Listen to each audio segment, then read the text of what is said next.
Hi everybody, this is Lynn from Creative Concept Crafts with this week's release, and it's this delightful little favour box, the Hinged Favour Box. Can be used for Christmas, could also be used for weddings, but I'm going to use it actually as a place setting for my Christmas table. Started off with this little mini one, which is about 4 inches, and it's actually a twist on the pyramid box. So it's just keeping a couple of these sides out and threading ribbon through them. You could also use them as little decorations for the Christmas tree. I've used some Christmas papers up on that particular one. I'm using plain papers and glitter for the other ones that I've done. So I started off with a small one and decided that'll fit a couple of chocolates in. It bends backwards to be able to open it, and it will fit 2 chocolates in at a pinch. It's a little bit tight, but it does fit 2 in. Okay, so I decided to make a slightly bigger one for my Christmas table, hence the red and gold. So I've put little name tags on, and I've included the tag with the design. So you can see the difference there. That one can use 4x4 paper. This one is just under 6x6, and you'll actually get one box on a piece of 12x12 paper. So it just gives you some idea. The smaller one you'll get 3 onto a 12x12.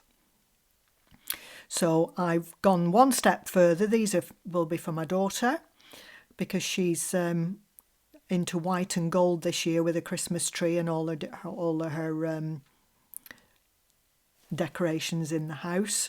So I've decided to do a little decor mat onto this one, and then we're going to make up a second one for her as there's 2 of them in the house. So what you need to create one box is 4 pieces.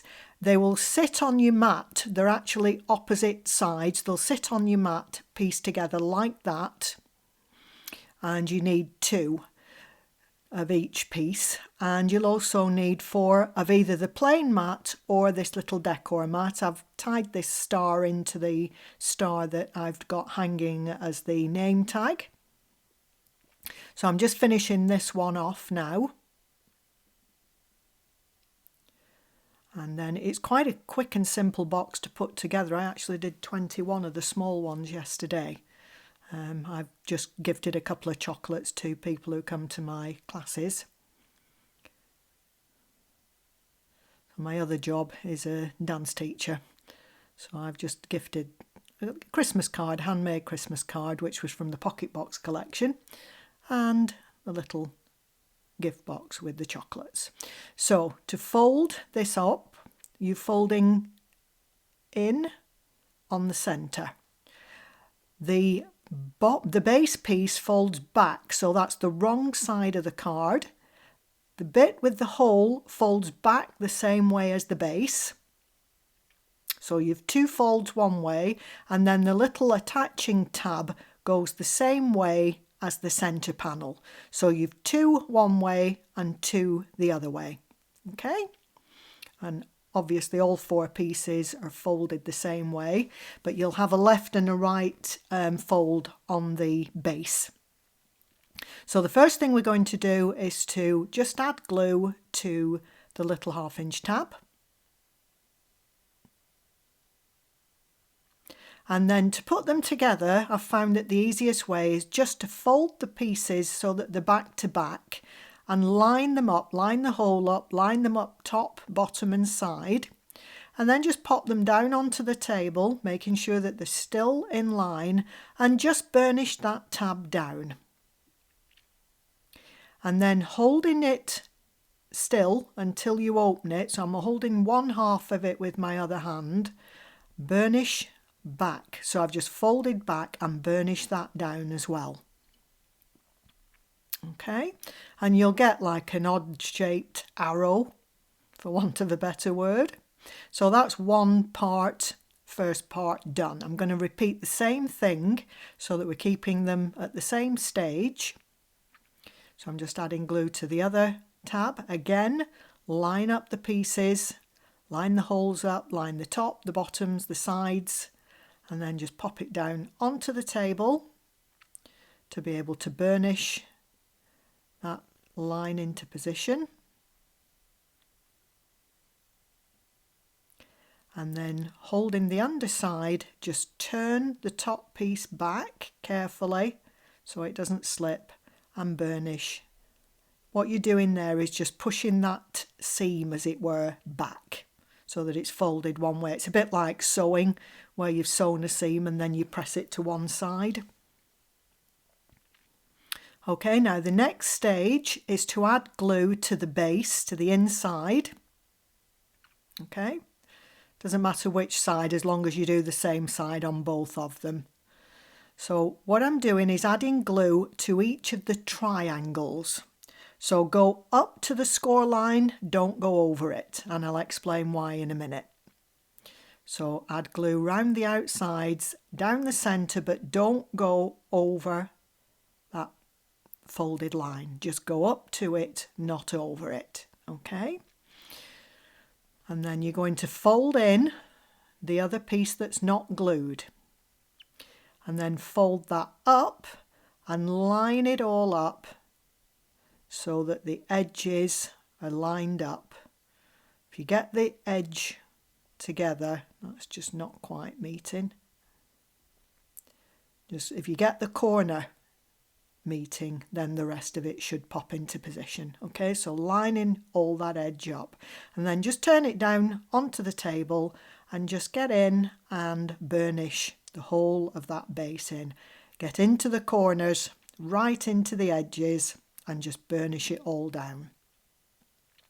And then just bend back, and that's why we haven't glued that folded edge, so we can bend it backwards, and that's what opens the box when it's completed. So we're going to repeat exactly the same thing on the other piece. So we're gluing round the outside, down the centre of that diamond, of the triangle. Again, don't go over the folded edge, just go up to it as close as you can, but don't actually go over it. Fold the other side in, and then that will fold over the top. So again, get those edges together all the way, and once you're happy with where they are, I usually pinch the corner and then just get in and burnish all the edges down. So we're almost completed, believe it or not. All we've got to do now is glue the two pieces together. Don't forget, just fold that back. You're going to flatten it down again because we've got to glue it, but just bend it back and then it's had a little pre-crease. So again, I'm adding glue to the whole of the base. Again, avoiding that folded line. Go up to but not over. So on both of those triangular pieces. And then you're going to slot one of those squares inside of the other one. So obviously the glued one goes on top. Just slide one into the other. If you line up your holes and then just push it around until you get all the corners squared up. Okay, so everything will line up and square up. And then what I do, just pinch between my thumb and finger all the way and just get my nails into the edge at the corner and just do the same thing all the way around. Pinch at the corner. Pinch, pinch all the way around. And then once that's done, just get your bone folder inside.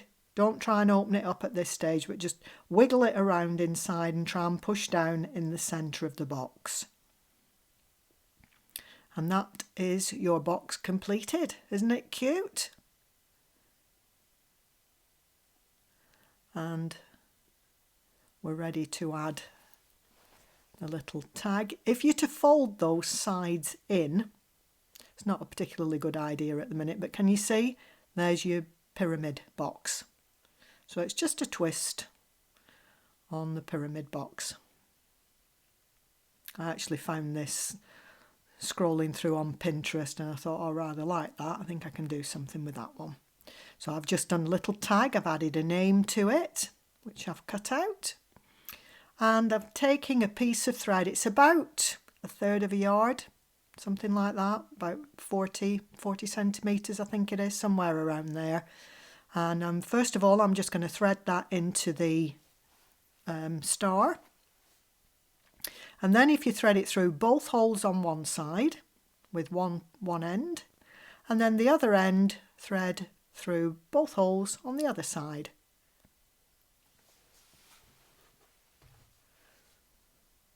And then just fold both ends together, and I'm just going to go around my finger, just pull it through the middle and create a knot. I'm just pushing it down towards the end there so that we've created a knot. If you wanted, you can just trim the edges off there.